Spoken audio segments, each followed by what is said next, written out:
মানে আমি জানি না আসলে এটা সত্য কতটুকু মিথ্যা কতটুকু, বাট আমাদের সাথে 3 মাসের মতো হয়েছে, ব্রেকআপ হয়েছে। মানে ব্রেকআপের রিজনও তাহসানি ছিল, যেটা সত্য সেটাকে তো আমি ঢাকতেও পারবো না মিথ্যা দিয়ে। আমাদের চাইল্ডহুড প্রেম ছিল, so you know very well, childhood প্রেম থেকে শুরু করে ওর ক্যারিয়ারে আজকে এই জায়গাতে আসছে, সেখান থেকে শুরু করে ইউএসএ তে গেছে, সেখানেও আমার একটা কন্ট্রিবিউশন ছিল। বিতর্ক যেন পিছু ছাড়ছে না রোজা রহমানের।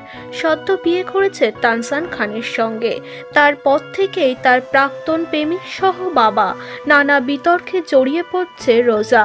এবার সবকিছু সামলাতে না পেরে ফেসবুকে একটি আবেগঘন পোস্ট দিল, যেটি শুনে আপনারও মন খারাপ করে যাবে। রোজা রহমান বলেন, আমার এই যাত্রা একদমই সহজ ছিল না।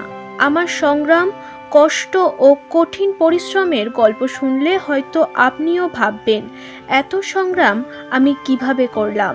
তিনি জানান, আমি নিউ ইয়র্কে সিটিতে সবে ডেকোরেশনের কাজ শেষ করেছি, সেটা আজকে সবার সঙ্গে শেয়ার করেছি, যেটা আমার জীবনে নতুন অধ্যায়। তিনি জানান, সেলুনে একটি সেলফি তুলে কান্নায় ভেঙে পড়েন রোজা। বলেন, আমি কেন কাঁদছিলাম তা নিজেও জানি না। রোজা আরও বলেন, আমি বাবা মায়ের প্রথম সন্তান। ছোটবেলা বাবা আমাকে খুব আদর করত। এক সময় বাবা চলে যাওয়ার পর আমি বুঝতে পারি জীবনে বড় পরিবর্তন এসেছে। যে মানুষগুলো আমাদের সম্মান করত তারা এখন আমাদের থেকে মুখ ফিরিয়ে নিয়েছে। বাবার মৃত্যুর 2 মাস পর রিলেটিভের এক বিয়েতে দাওয়াত না পেয়ে নিজের আক্ষেপের কথাও জানান রোজা।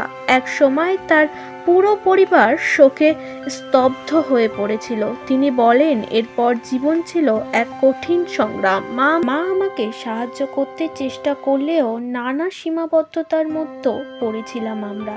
বাবা চলে যাওয়ার পর আমি আমার ছোট ভাইকে কখনো বাবার মতো আদর দিতে পারিনি। সব সময় চেষ্টা করেছি আমার ভাইয়ের যেন আফসোস না থাকে।